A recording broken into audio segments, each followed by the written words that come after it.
I didn't scream when he told me. I just stared at him across the kitchen table, his coffee steaming, his tie already knotted like he was rushing to anywhere but home. "Our daughter's gone," I whispered. He didn't flinch, didn't even meet my eyes. I can't sit through that, Anna. She won't know I'm gone."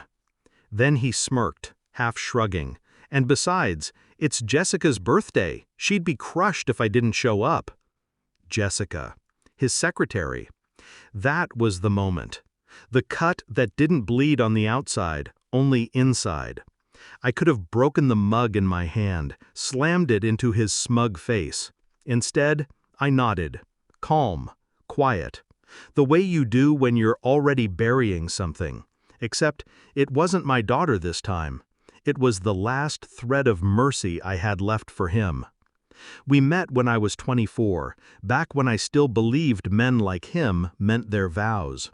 He was charming in that precise, expensive way. Tailored suits, polished shoes, a laugh that filled rooms. I thought he was stability wrapped in strength. My parents adored him. I adored him. He held me when our daughter was born, tears in his eyes, promising forever. He called her his little sunbeam. He carried her on his shoulders through parks, kissed her scraped knees. That man, who he used to be, died long before she did. I just didn't notice the body yet. The first cracks were subtle. Business trips that stretched longer. Showers taken the moment he got home, as if he needed to wash away traces. His phone turned face down on the nightstand. Laughter in another room, hushed when I entered. I told myself I was paranoid, a tired mother grieving in advance because our daughter's illness was already stealing everything. Then one night, while folding laundry, his phone lit up. "Can't wait to celebrate with you on the yacht." My daughter was coughing in the next room, her lungs rattling like broken glass. And he was planning champagne on the water. I didn't cry. I didn't confront him. Not then. I folded the shirt neatly, placed it in his drawer, and locked the moment away like evidence. When she died, the house went silent in a way that split my chest. I wanted to crawl inside the coffin with her, let the dirt cover me too.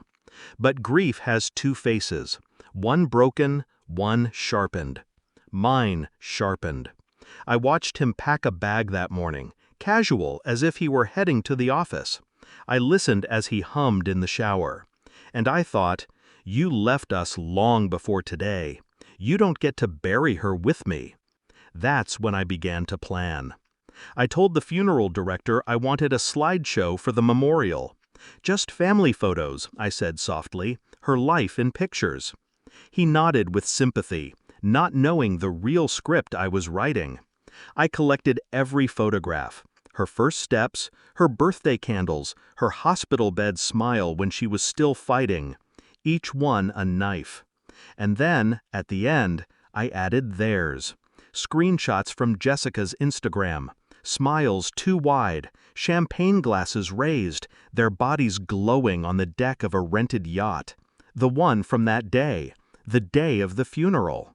I made sure the files were labeled innocently. No one would check until the projector lit up the wall. The service began. Mourners filled the pews with wet eyes and tissues crumpled in their fists. My family asked where he was. I simply pressed my lips together, shaking my head. "Work," I murmured. We bowed our heads. Hymns rose and fell. Then the lights dimmed, and the screen came alive. Her face first, our daughter, tiny and pink, swaddled in my arms. Applause of memories. Then her toddler years, kindergarten, birthdays, laughter captured in still frames. People smiled through tears. And then the slide shifted. A yacht, sparkling water behind them. Jessica in a red dress, lips pressed to his cheek. My husband grinning like a man reborn. Champagne spraying. Another photo. Another. The crowd gasped. Whispers hissed like snakes in the dark. I sat perfectly still in the front pew, my hands folded. Someone muttered, Is that today?" Another, "While his daughter, God."